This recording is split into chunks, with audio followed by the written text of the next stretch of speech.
Amados hermanos y amigos que nos escuchan, tengan cada uno de vosotros paz, salud y bendición en esta bendecida mañana de jueves, en nombre de Cristo Jesús, Señor nuestro.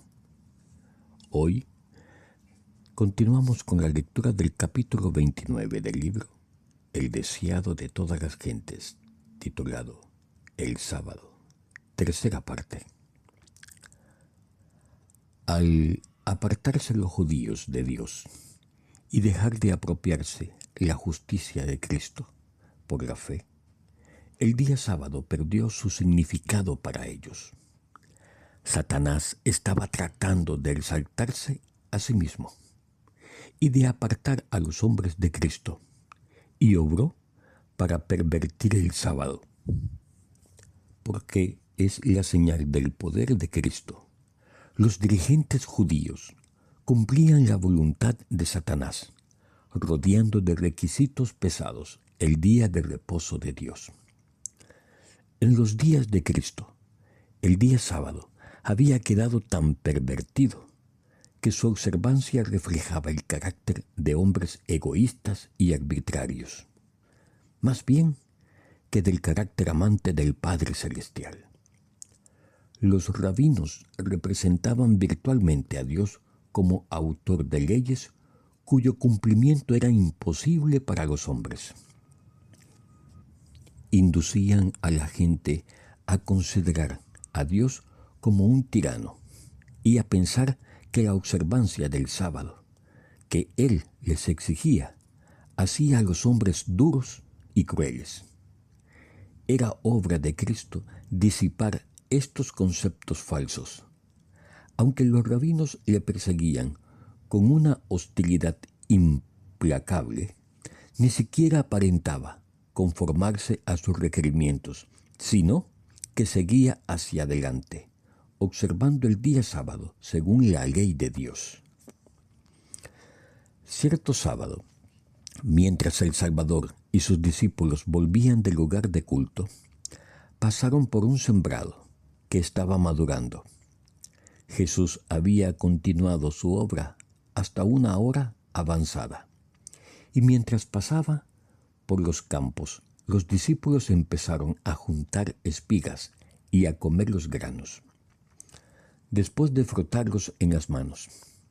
En cualquier otro día, este acto no habría provocado comentario, porque el que pasaba por un sembradillo, un huerto o una viña tenía plena libertad para recoger lo que deseara comer.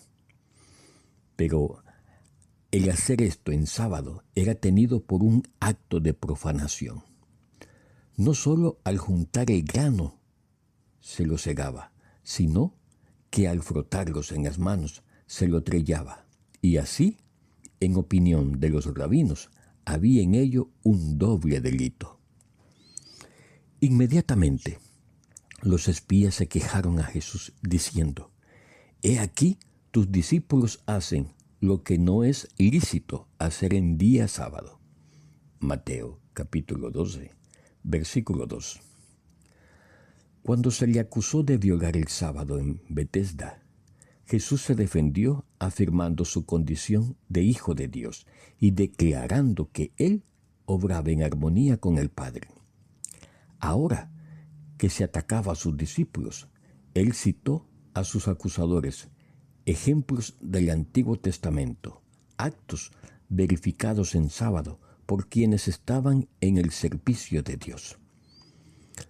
Los maestros judíos se jactaban de su conocimiento de las Escrituras, y la respuesta de Cristo implicaba una reprensión por su ignorancia de los sagrados escritos.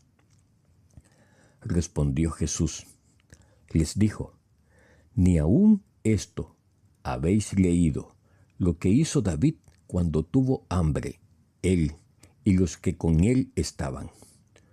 Cómo entró en la casa de Dios y tomó los panes de la proposición, de los cuales no es lícito comer sino solo los sacerdotes, y comió, y dio también a los que estaban con él».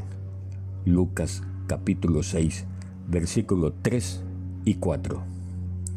También les dijo: el sábado por causa del hombre es hecho, no el hombre por causa del sábado. Marcos capítulo 2, versículo 27.